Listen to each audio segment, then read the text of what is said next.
Hey, hey, hey, everybody. Welcome to another episode of the Grossman Files. We got a great one for you today, everybody. Great to see you. So, excuse me. What are we doing today? Well, today we are doing episode 4 of a total of 5 into the Wendy Savino NYPD files. And of course, thank you so much for being here today. And of course, my hope is that you all have been following along and you have seen episodes 1 to 3, because what we're doing here is we're trying to make this night digestible for you. What we're trying to do is trying to break this night down into its component and concomitant parts. Well, in order for us to study each one in depth. And of course, our first show was about the Gun Hill Manor, where Joe and Wendy had drinks, where they met up for drinks before going to Nina's. And of course, we're going to read a little bit more about that tonight. Our second show was about Wendy's testimony, both at Jacobi Hospital and on the floor waiting for the ambulance at Nina's restaurant. Episode number 3 was the eyewitness testimony, which we just did a couple of days ago, which I think is a very important show because it breaks down the one enduring myth of this case for people, which is 2 men drove away, which of course now we've seen was just fake news in the newspaper. And today, of course, we are looking into the investigation into Joe Savino. And so really excited to bring you the information from today's show. It's going to be action-packed. It's going to be filled with quite a few files that we're going to read thoroughly and hopefully analyze together as an audience. And of course, one caveat and one thing that I want to say to everybody out there in Son of Sam land is that pay attention to today's show, because it's actually the last show where we're going to see anything amounting any real files. Why is that? Well, because Joseph Messina, which is the subject of our last show, which I'm going to be doing with New York City Crime Spot, mob historian extraordinaire. Well, the Joseph Messina show is only going to show 2 files from the Wendy Savino files. Why? Because that's the only 2 files that exist. And why are we only showing 2 files in our last show? Well, because, guys, as I tried to warn you when I did a walk and talk about this, the Savino NYPD files are extremely underwhelming. People who are professionals in law enforcement will understand this most likely. This was an attempted murder where there was absolutely 0 suspects after Joe Messina and after Joe Savino, and it went absolutely nowhere. And we didn't see David Berkowitz's name in here because he only got caught for this in 2024. And we saw so far the case lead absolutely nowhere. So today is going to be really the last show that shows you the last remaining files from the NYPD files of the Savino shooting. And so, without any further ado, I think we should just get started. Well, of course, as I like to do, as I say hello to all my people of the world, people of the world, people of the world, people of the world, people of the world, people of the world. So, as I like to do to people of the world, thank you so much for being here. So anyway, as I like to do, what are we looking at? Of course, we are looking at the wonderful borough. And of course, many other things. Long Island over here, New Jersey over here, Manhattan down here, Westchester up here. But we are looking at the wonderful borough of the Bronx, my hometown, the place where I was born and bred. I was born in Manhattan, but very northern Manhattan, a hospital that no longer exists called Jewish Memorial Hospital, which was in Inwood, New York, which is that was right at the northern tip of Manhattan, right over here, somewhere in this area here. But what's interesting actually about the northern tip of Manhattan, which is what we're looking at here before we get into it, this right here is the last patch of native forest in New York City. Everything else was clear cut. This was the last one. This was protected somehow, and it's called Inwood Park. There was actually a fire in the northern section of it a couple months ago. But anyhow, I digress. So we are looking at the so-called Bronx, and of course, we've added a few places to our list today of locations to look at that are pertinent to the story. Of course, the first one is Nina's Restaurant, which is where this all took place and where we're going to see um, testimony from Joe, and of course, Jacoby Hospital down here, which we should just take a little better look at. This was where Wendy was brought by ambulance the night of the shooting. Jacoby Hospital. And you could see up here, it is still called Jacoby Medical Center. Just a standard hospital, nothing special. And of course, our last scene for the evening is, let me just get this in more north and south, as I like to do, so we orient ourselves. The Savino home right here, which is no longer their home, so I don't have any problem showing it to you. 1437 Roosevelt Avenue in Pelham, New York, right next to the water. And this was the home that Joe Savino, I'm assuming it's the same house. That this looks like a house from the 70s to me.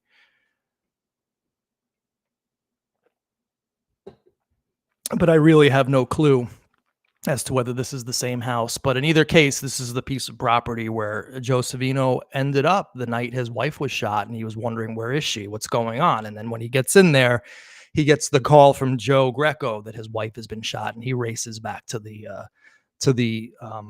Nina's Restaurant. So that is that's our show for today. Bye. No, I'm just kidding. Let me actually just show you a couple other things here while we got this going on. So let me get, again, north and south. Here we go, that way. As we're going to see when we do our Messina show next week, this is all the Messina locations. Look how close it is to the action, right? Jacoby, Nina's. Messina lived here, 1910. Pelham Parkway South. Chateau Pelham was right over here. And of course, interestingly enough, here's the site of the Loria shooting right down here. And the site of Valentina's shooting is roughly somewhere in this vicinity right over here. So, wow, what a coincidence that that a shooting of a woman, randomly, stranger shooting in a parked car, just happened to take place in this particular area where Loria was shot, where Valentina Suriani was shot, where Berkowitz grew up, where he went to high school. What a coincidence that the shooter just happened to look exactly like David Berkowitz. That's a crazy coincidence. I would love to know who the identical twin was, who used the same MO in the same kill zone in the same time period, and just happened to do it after David Berkowitz was all leaving Coligny Avenue angry. He's still angry to this day at these people. Anyhow, let's carry on with our discussion. Let me just X this out, please, and get to our, oh, excuse me, guys, dealing with a phone that I just have to put in another room. I apologize. Give me a second. I'm going to black you out.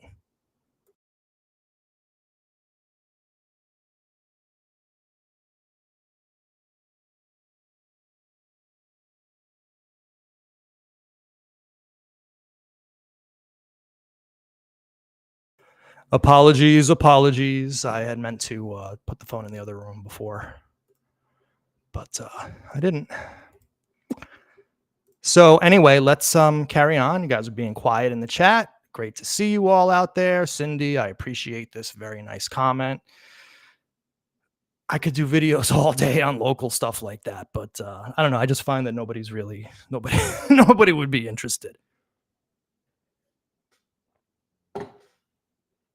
All right, so let's carry on with our slideshow. Of course, this is the man of the hour who we're discussing today. This is Joseph Savino. Whoops. Don't know who the baby is. I'm assuming it's one of his kids. I think actually pretty sure that it is. And smiling here. Oh, I never even noticed theirs before. Here's Wendy. I never noticed Wendy in this photograph until just right now. So here's Joe at a party, very happy with his child, holding him. Doesn't look like, I don't know, like a guy who would murder his wife to me. I mean, who knows? As we're going to show you the investigation, you're going to make up your own mind. And like I say, I'm not in the arguing mood. Taking a much different approach to this subject. My approach is it's out of my control. All I can do is show you the evidence that exists. If you want to think that there's more secret evidence that I'm not showing you, that's fine. That's between you and your God. If you want to think that Joe Savino did it, that's cool, man. If you want to think that Joseph Messina did it, that's awesome. I'm just glad people are talking about this case, and that's really the only thing I can do. All right, so Joe Savino, let's look at a few more pictures of him and the family. So this looks like a picture from the 60s, actually. I can tell from, even though similar hairstyle that Wendy even has to today, there's just something very 1960s about this photograph. I can sort of recognize clothing and photograph style from my grandparents' era and even my parents' era, because they were, you know, roughly about the same age. In fact, my mom is the same age as Wendy. So, there we go.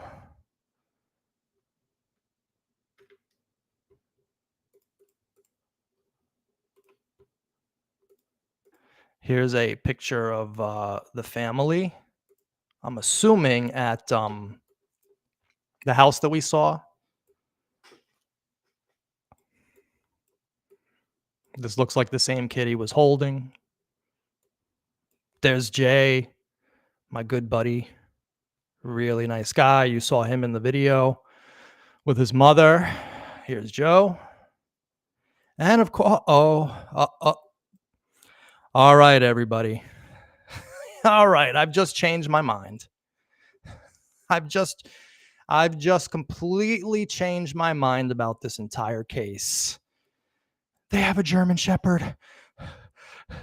The process was involved.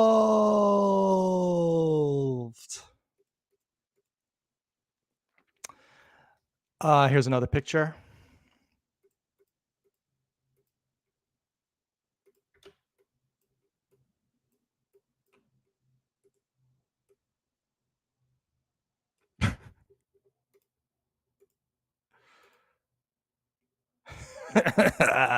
Exactly, Dave.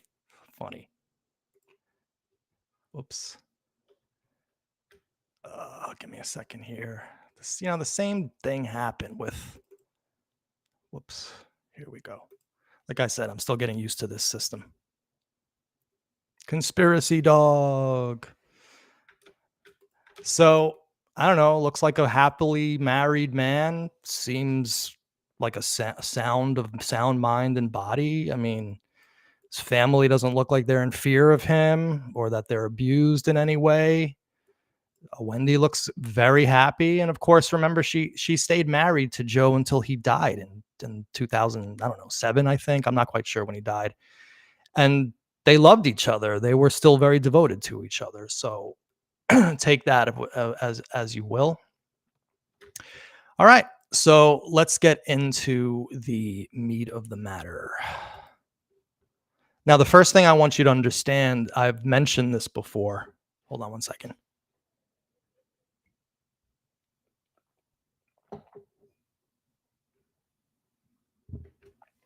I've mentioned this before several times, but I've never actually showed you. Of course, until right now, I've never showed you the proof of this. But in 1994, NYPD reopened, or I should say reviewed, the case I'm not sure if that's technically the same thing as reopening it, but they definitely reviewed the case, and I have those documents.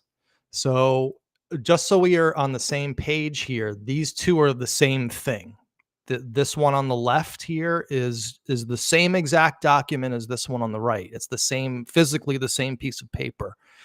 Except if you notice on this one on the right, I have the bottom part shown, and on this one I couldn't. That's simply because I just wasn't able to get this all on one page.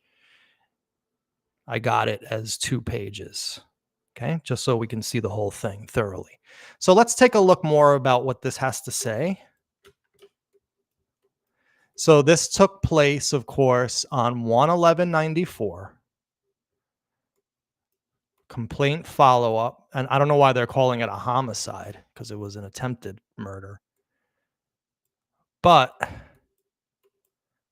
investigation, homicide, assault, Brenda Savino. Subject, review of case folder. On January 11th, 1994, Detective Roberts did review the contents of the case folder. 2, request at this time case be classified as inactive pending any further developments. Of course, those further developments came in the year 2024 when Mike Lorenzo and I realized that this woman was most likely shot by David Berkowitz. And then we cold called her, and she called me back several days later, over the moon and in complete shock that someone finally believed her. And it was one of the most memorable moments of my life. I will never forget that moment when Wendy called me. It was a Sunday. I forget the exact date. I didn't answer the phone. Manny, it's phone for you. Who is it? Oh, woman named Wendy Savino. And I'm like, oh my God. Right. Oh my God. Because I had just left a voicemail on some generic answering machine. I didn't know if this person was even the right Wendy Savino. I didn't know if she was still alive. After all, she was 87. Chances are she wasn't going to be. And if she was, what was her memory going to be like? Well, not only did we find out that she was still alive, but we found out her amazing story of being emphatic about her shooter being David Berkowitz since 1977, having gone to the Bronx DA and been ignored.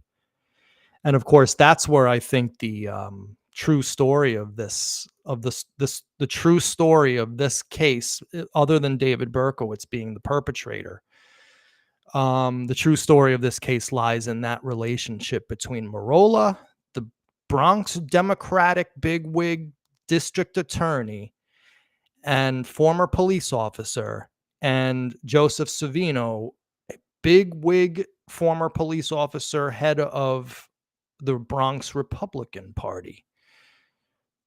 There's something going on there in that nexus. There's a story there that has not been told. I think therein lies the reason why Wendy was ignored. And I'm just going to tell you something now, that I'm not going to show you any files of, nor am I going to get into any details. But there was another victim that was brought to the attention of authorities after Berkowitz was arrested. Another potential victim, I should say. It was a family that was absolutely convinced that Berkowitz assaulted and killed their brother. But I'm not showing this because I don't actually believe it to be so. I think that was one of those people who tried to glom on to the story after Berkowitz was arrested. But what's interesting is that it was taken much more seriously than Wendy's story, where she had a sketch that was an identical twin. She identified him and said it was him, and also all the circumstances were the same regarding MO, time, place, all that other stuff. They just ignored Wendy. So anyway, let's get into this. So the investigation into Joe. Give me 1 second, please.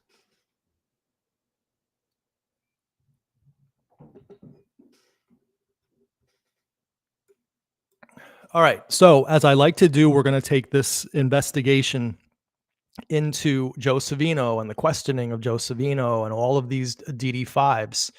which again, I want to remind you are going to be the bulk of the last of what we see. After this show, there's only two files left, the two files into Messina. We're going to take this sequentially in date order. All right. So you're going to get a feel for what the cops knew and were questioning as it was actually happening in real time. And I also want to say real quickly that we are doing these shows with the full endorsement of the Savino family. Of course, I conferred with them before we went public with any of this, and fully on board 100%. If people want, I could most likely finagle another interview out of Wendy. But after the show on Messina, we're gonna be putting Wendy into the rearview mirror. So anyhow, all right, the investigation. Now, when I say that, I mean shows about Wendy, talking about Wendy. I'm personally gonna hold her in my heart forever as one of the most important people I've ever met in my life. So when I say rearview mirror, I just mean the public works on it. Okay, the investigation. All right. So the cops, of course, as you would imagine with any shooting of a housewife, woman, et cetera, that the husband's gonna come under complete and utter scrutiny. Joseph Savino was no exception to that. He has many files, which we're going to read each one. There's going to be at least 10 files that we look at, both of Joseph Savino and ancillary people around him that were part of the investigation into Joe and his past and his life. Okay. This is the first one. April 9th, 1976. Detective Albert Maxwell. Subject interview Joseph Savino, husband of victim.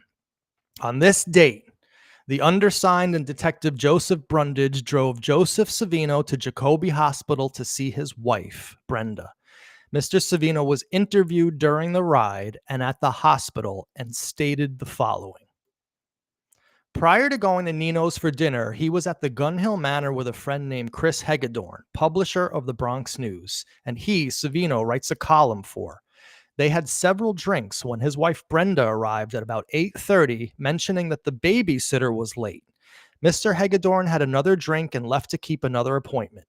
Joe and his wife left as she expressed a desire to have shrimps at Nino's. They left the Gun Hill Manor together, but driving their own autos. Hers a 1976 Jaguar, she following him in his 1974 Mark IV. They arrived at Nino's at the same time, and she parked in the parking lot, and he parked in the street, Balk Avenue, parallel to her car. They had dinner, some more drinks, and made some phone calls. When they were about to leave, he made one more call to his girlfriend.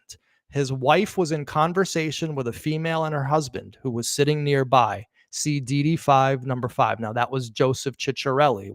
We heard from them in our previous show.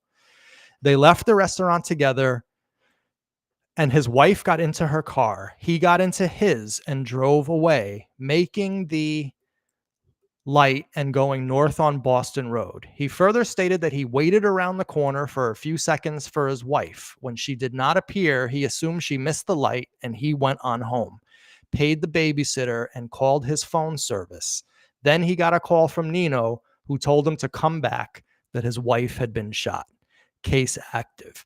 Now, one of the things that I want to unpack in this, because we're not going to go too crazy analyzing this. Again, I don't want to throw my own interpretation and biases in this. I would really like to keep that out as much as I possibly can. And of course, I want you to come up with your own thoughts. But one thing I will note is the absolute 100% consistency so far.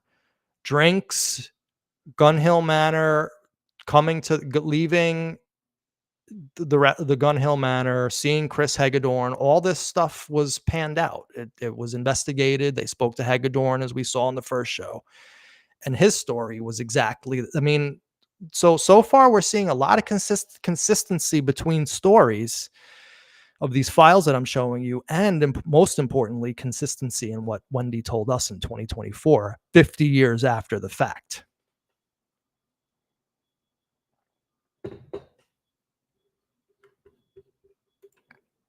Thank you, Cindy, for that very nice compliment. I really appreciate that.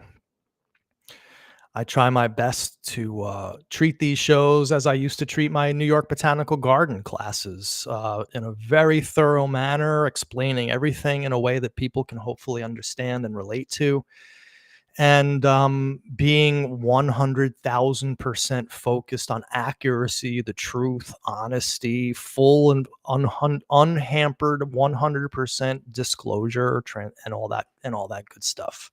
All right, next one. Oh, Jose, never heard of you, but welcome, welcome, welcome from Houston, Texas. We have Jose Domi. All right.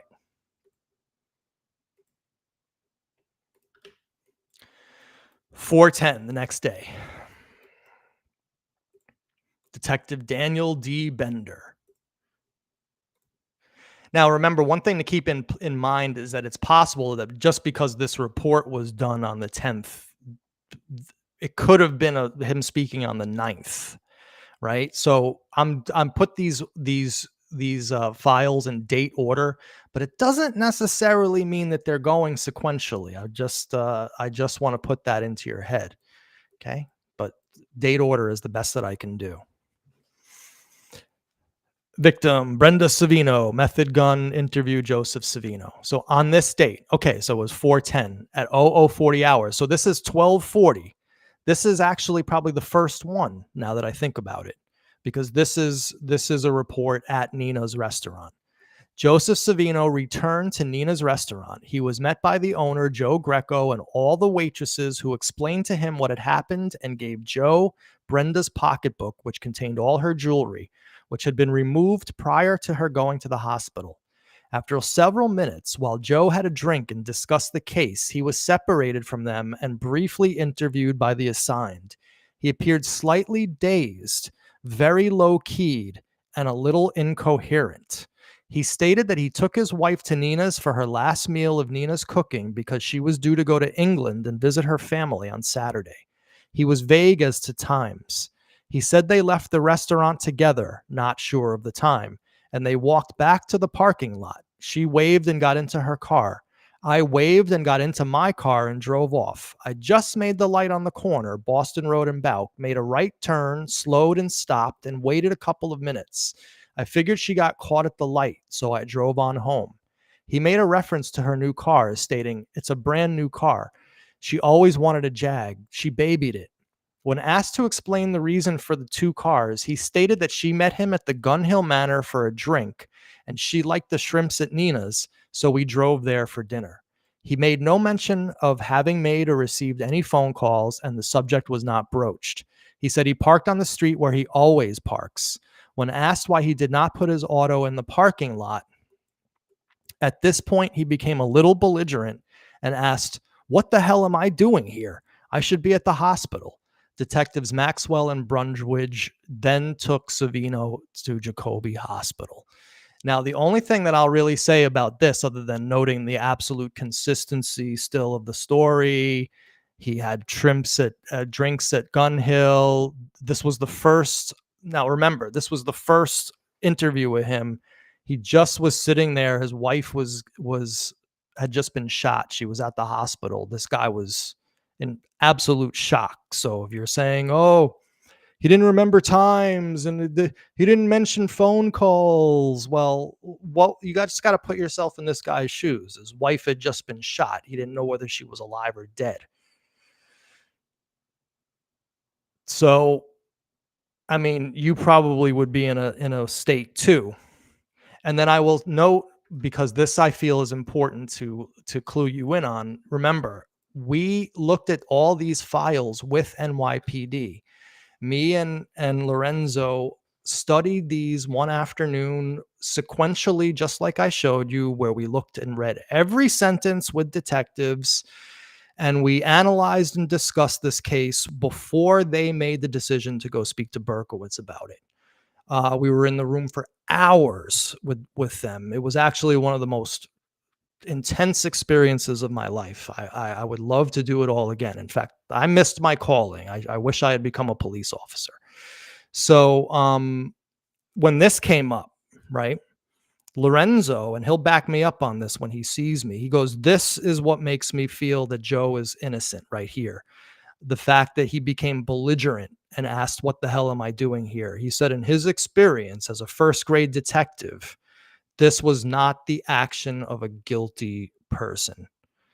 And so this statement right here was actually one of the reasons why Berkowitz ended up being questioned, because we were in agreement. They were in agreement with Mike because they felt the same thing when they read that as well.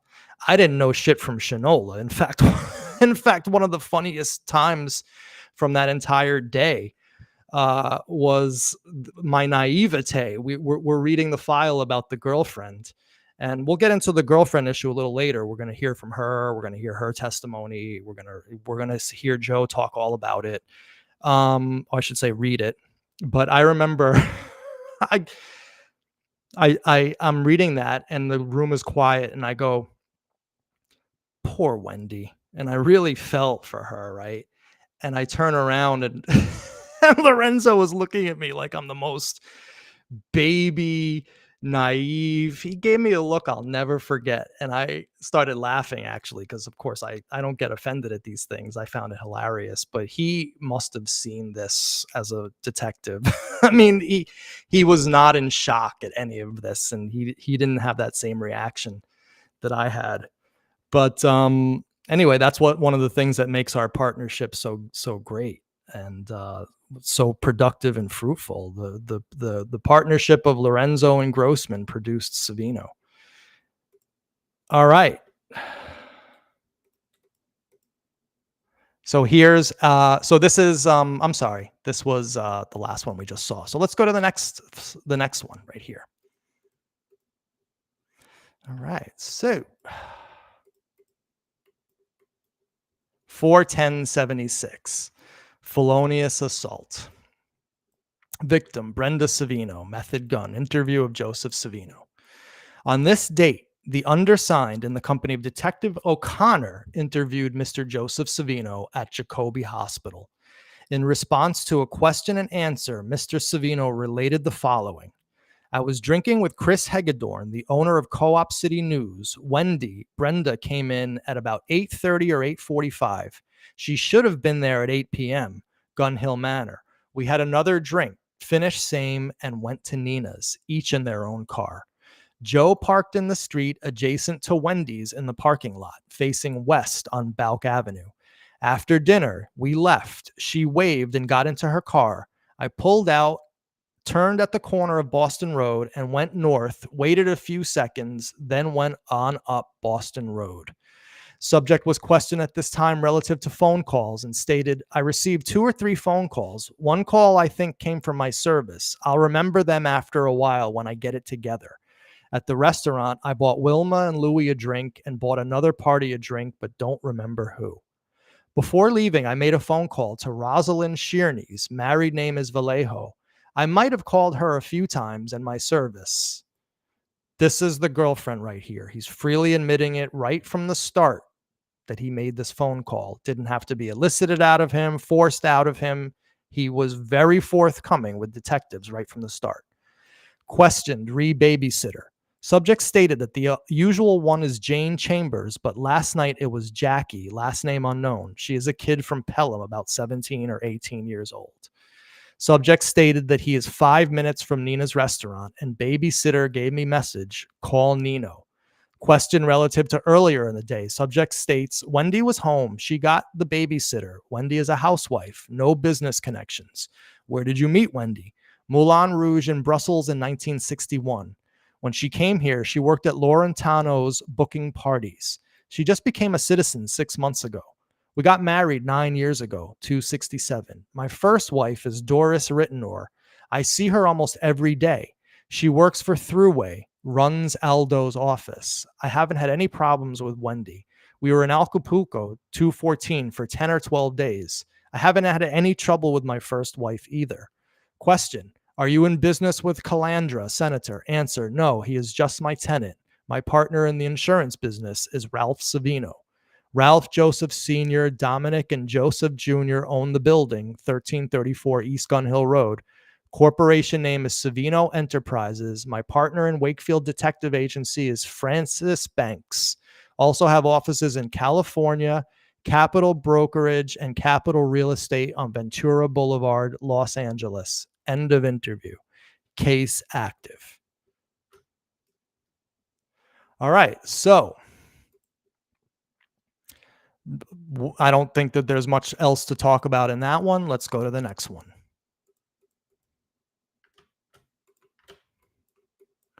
April 13th, 1976, felonious assault, Detective Albert Maxwell, victim Brenda Savino, interview of Rosalind Vallejo.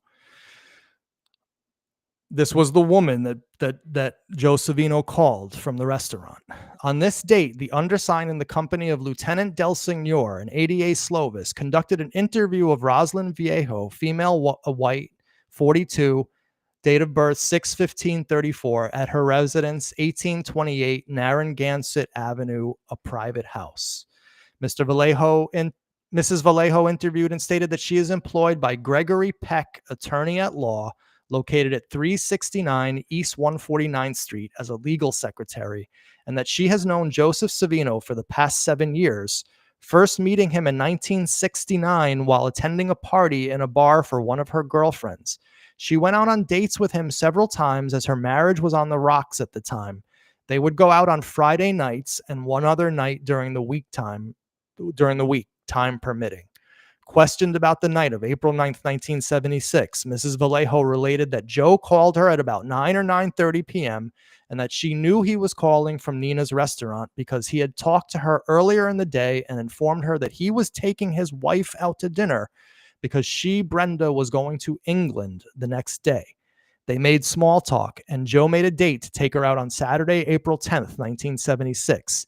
She further states that later on in the night, Joe called her again. She doesn't have any idea what time it was, as she was sleeping, but remember that Joe told her that his wife had been shot and he is at Jacobi Hospital, and for her not to get upset.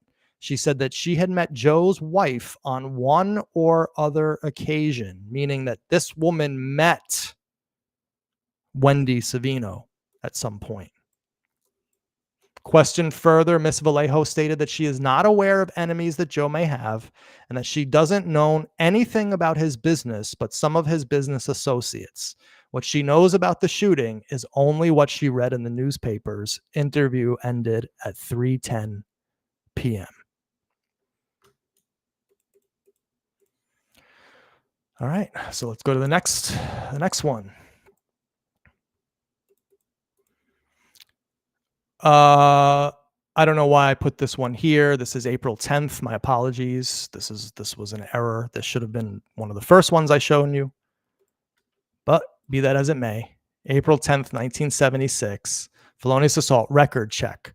On this date, the undersigned conducted a record check on one Joseph Savino, male, white, date of birth 7/22/32 of 1437 Roosevelt Avenue, same disclosed.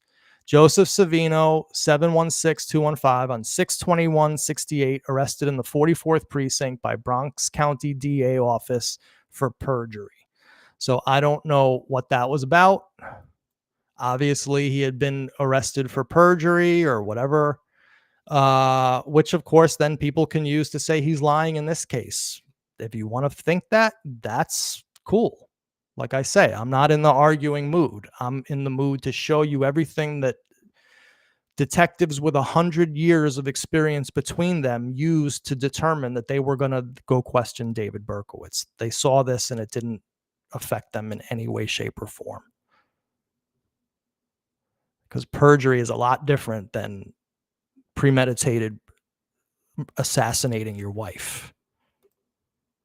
And he's been very truthful, as we see so far. His story to the cops has been very upfront and truthful related to the other facts that we know about this night. Chris Hagedorn, he was truthful about his girlfriend that he called. They spoke to her. So again, like I say, I'm not in the business of convincing. The only thing I can do is give you the information. All right, so here's our next file. 41076. Oh, so all right. So the reason I didn't put this in the same order was because this is an interview with the business partner Frank Banks, and I wanted to put it here because I wanted to get a lot of Joe's information and files in before we heard from Frank Banks.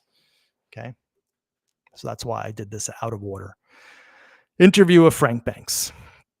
On this date, the undersigned, in the company of Detective Brundage, interviewed Mr. Frank Banks of the Wakefield Detective Agency, located at 1334 East Gun Hill Road.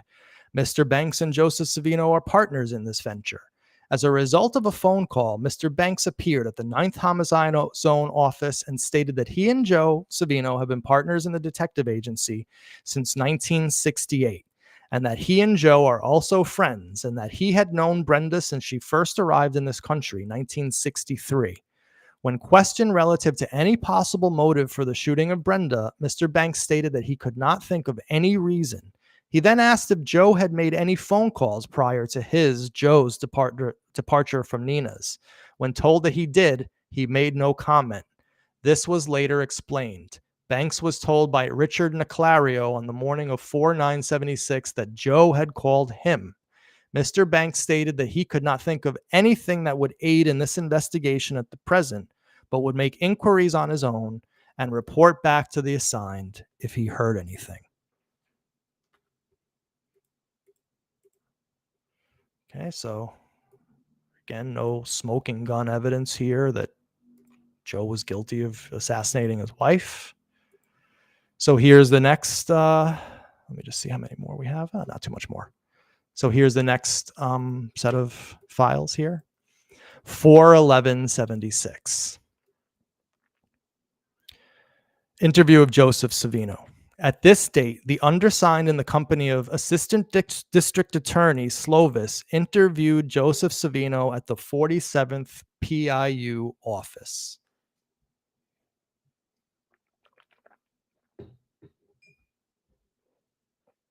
So now they have him in the police station. Okay. They're questioning him not at Jacoby. They're questioning him, Joe Savino, not at Nina's restaurant, driving him over there while he's in shock. This was a couple days later, and this was with the assistant district attorney. Okay, so another law enforcement agency besides NYPD was present at this meeting, and it was conducted at the police station itself. Subject was questioned relative to the events of the day, April 9th, 76, and stated that he was at the Gun Hill Manor earlier in the day looking for Louis Timone, but did not find him, but spoke to Tony. He came back a second time at about 7:30 p.m. and met Chris Hagedorn. I write a column for Co-op City News. My wife, Wendy, came in at about 8:30 to 9 o'clock and said something about the babysitter being late. Left the Gun Hill Manor at 9 with Wendy. She was talking about where to park her Jaguar, in the light, under light, or in the dark spot at the Gun Hill Manor. She was afraid of it being hit. We went to Nina's in separate cars. When we got there, there was only one spot in the parking lot. The other Jaguar was not there. We both went into Nina's together and had dinner. I made a few calls to several friends, 2 or 3. Saw Louie and Wilma. Wilma owns a dress shop on White Plains Road. We left Nina's and went to the parking lot. Wendy waved to me and pointed to the other Jaguar.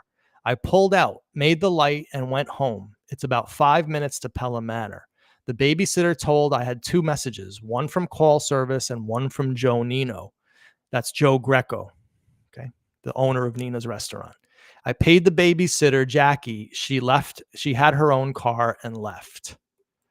I called my service and then called Nino's. He said, your wife was shot.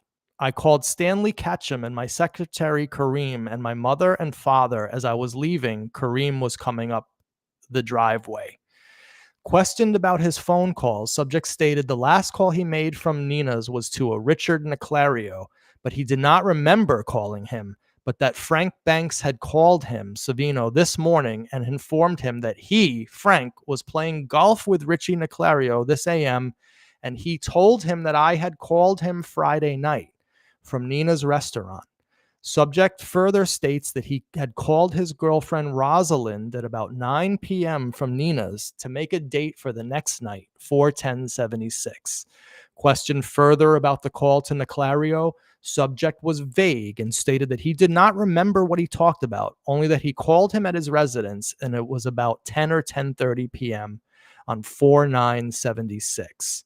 Subject was questioned about his relationship with Senator Calandra and stated that he has known Calandra for the past 10 years and he and Calandra has been his tenant for the same amount of time. Auto was released to Savino from the precinct.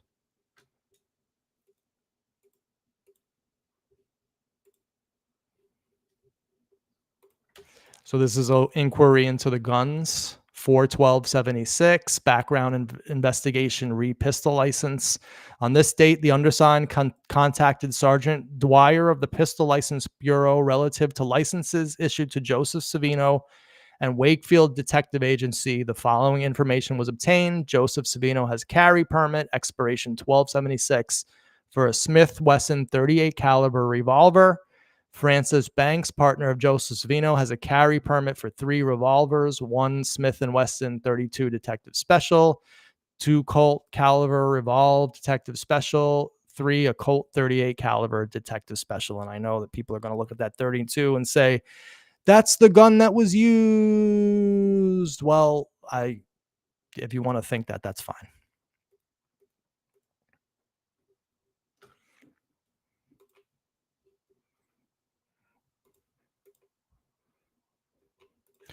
So our second to last file here, April 14th, 1976.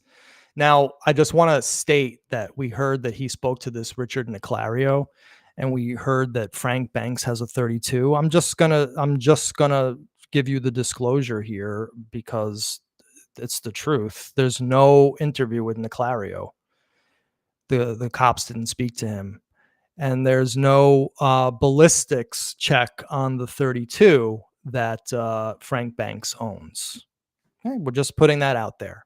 So if you want to think that a nexus where Joseph Savino had Richard Niclario get an assassin that then used Frank Banks's gun to shoot Wendy, yo, that's cool. It's just weird that they happened to do it the night that she was going away for a while. Like, why would he do that? And also, he was perfectly had a great relationship with her. And also, the assailant that they chose just happened to be looking identical to David Berkowitz. You know, that's the kind of stuff, though, that you always have to remember. I'm not telling you what to believe, but like, there's certain elements and truths to this case that you have to come back to, and you have to come back to if you want to be honest about this. That is, you have to come back to Brenda's emphatic insistence that it was him, and her sketch that backs her up, and also the circumstantial evidence that the cops used, the time, place, the zone, the MO, the leather jacket that he possibly could have had, his inability to explain where he was that week, his leaving of the Casara home all angry about the dogs. And then, of course, Berkowitz in the interrogation absolutely concurred 100% with detectives that the dogs were a trigger for him to kill. Like, noise and that kind of like assault on him was a trigger for him to kill. And we have evidence of that in the public domain that we've gone over a million times. So I know I said I wasn't going to opine and editorialize, but listen, I'm allowed to do whatever the F I want. This is my show. I don't want to go too far afield because, again, I don't want it to seem like I'm trying to convince you. All I'm really doing when I tell you this, because again, if you want to think Frank Banks did it with his gun and gave it to Joseph Messina, that's fine. Whatever, man. Doesn't change reality. The reality is right now on the books at NYPD, David Berkowitz is listed as her shooter. It's gone into the canon as a Son of Sam shooting. Has it reached the public knowledge? No, it hasn't. That's actually quite disappointing to me. I wish that it would have and had, but it just isn't. Only we're talking about it here. But none of that changes certain facts. So I'm very comfortable where we're at with this. All right. We have 2 more to go. Here's our second to last file.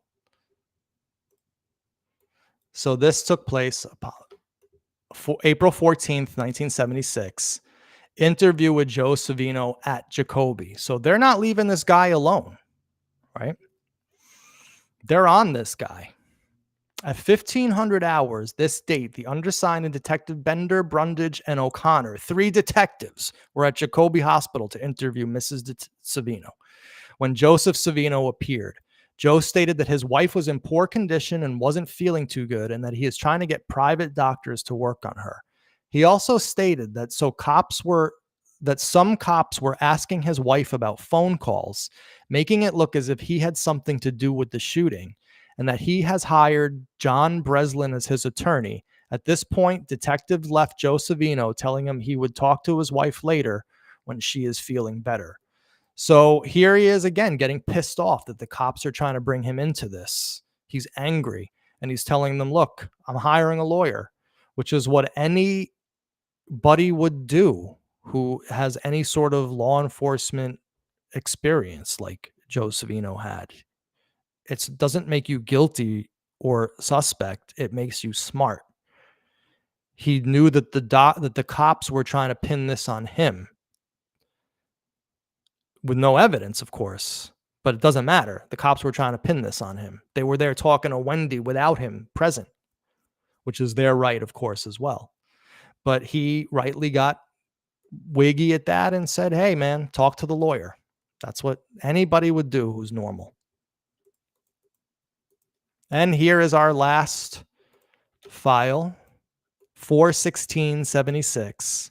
Lieutenant Gino F. Del Signor, assault of Wendy Savino, case number 23. At 1400 hours on Friday, April 16th, 1976, the undersigned did contact Police Officer Nelson of IAD and inquired as to whether they or Najari have any investigation going on Joseph Savino Jr. P.O. Nelson was apprised of the fact that Savino was a former member of the department, is now presently involved in politics, and is probably involved in narcotics. P.O. Nelson informed the undersigned that there is no record of any investigation going on at this time. So again, if you think that this probably involved in narcotics is important, hey, then that's cool, man. Like, I don't see what it has to do with the shooting of his wife. If you think that that's on you. I'm not going to argue with you about it. But it does here say that there's no record of any investigation going on at this time. So if he was a narcotics kingpin, when they say he's definitely involved in narcotics and here's the investigation into him. So again, we're getting a lot of hearsay. We're getting a lot of anti-Italian bias in the police department. They had no idea how to think about this because Son of Sam wasn't in the lexicon. The thought of just a random stranger going up and shooting someone in a car was unheard of until David Berkowitz came along. And so, at least in the public knowledge, I'm sure it happened, but I think Zodiac is a case of that, but it was unheard of in the public mind. It wasn't the first thing that people thought about. So they were going after Joe, and they were going after his associates, and they were looking into the girlfriend, and they were looking into his guns. Breslin, that'll get more people going. Yeah, I'm sure it will. I don't even it's whatever, dude. I have no time for any of that anymore. In terms of worrying about what people think. So here we go. I mean, this is where everything ends. I'm just telling you this now because it's a fact. And if people FOIA these files, which I fully and 100% encourage, want you to do, please do it. Please submit your applications right now. You'll get them, I'm sure. NYPD has nothing to hide, I'm sure. And when you get them, you'll see exactly what I just showed you here. Why? Because there are no additional files. This case ended cold. That's why in 1994 they had to reopen it, and then they reclosed it as inactive. I should say they turned it inactive. Joe Savino was alive in 1994. They didn't even bring him in for questioning based on the review of these documents that you just saw. They had nothing. There was nothing in this. It's just too bad that they didn't know that Wendy had had accused David Berkowitz by then. 1994 was about the time that Jay Savino was starting to write papers about it for his law classes and so on and so forth. So, it still would have been out of statute of limitations back then, but who knows where that might have gone. So, in other words, this is to say, after today's fourth of 5 shows, we'll talk about the next show in a second. You have seen all the files that you're going to see. We're done. That's it. Now you have all the files in order to make, except for the Messina files, and there's only 2 of those in the Savino folder. And I'll just give you a little spoiler alert. The first file talks about how they think it might be him, and then the second file was after they saw the body, they saw the description, and they saw and they totally and utterly ruled him out by the next morning. So that's your spoiler alert for the Messina show. But that's it. That's all that exists. I don't know what you want me to tell you at this point. I mean, do you want me to invent documents that don't exist? You have now seen all of the Savino DD5s, the only files that matter in this, the only files that tell us what actually happened that evening, and also gave us an insight into the investigation and where it went. And it went nowhere. There's nothing in here to point to any perpetrator. And that's really all I can say. So let me just quickly just talk about our last show, which is going to be on Monday night, because I'm really looking forward to it. Our last show is going to be with the great New York City Crime Spot. And what you're seeing here, of course, is the thumbnail for the show. This is me and Crime Spot looking out into the distance in shock at that people still think Joseph Messina shot Wendy Savino. And of course, this is a vintage picture of the Chateau Pelham with the ever-present David Berkowitz and the Duke of Death hiding in the shadows. And so this show is going to be about the milieu in which Joseph Messina was murdered, because his case has actually nothing to do with Savino whatsoever. Again, he was ruled out the next morning. But I actually have, just like I have Savino files, I actually have all of the Messina files, every one of them, completely unredacted. I got them. And I've studied them backwards and forwards. And so what we're going to do with the Messina show is we're going to quickly rule out that he wasn't the person. In fact, here's a little spoiler, and here's a little, we have pictures of Messina. We have his exact description, which we're going to compare to the description of the Savino shooter. I even have his morgue shots of him lying dead on a slab, but I'm not going to show those publicly. I can't. I'll get my channel wiped out of existence by YouTube if I do that. But it doesn't matter. This right here is going to be enough, in addition to, of course, to all the Messina files. So the Messina show is going to be about the milieu of Chateau Pelham, and hopefully we're going to get a little bit of color commentary from New York City Crime Spot about that. And we will quickly X him out of the equation for Savino, but we'll learn about his murder, which of course went cold as well. People think that Michael Meldish did it. But we're going to read the pertinent files. There's like 45 files, but I've because it's not that important and related to Savino, I only took the pertinent files out to show you. There's about 12 or 13. And that's basically it. And I can tell you without any equivocation that the name Wendy Savino does not come up one time in any of these files in the Messina investigation. So let me just check and see whether there's anything going on in the chat that I need to relate to. Nah, you guys were pretty quiet, which means that I was so enthralling in this information that you just couldn't take your eyes off it. Or you're just watching on a TV where you can't use the chat function, which is probably the most likely thing. All right, so listen, without further ado, we'll just say goodbye, and we will see you on the next show. Thank you very much, guys.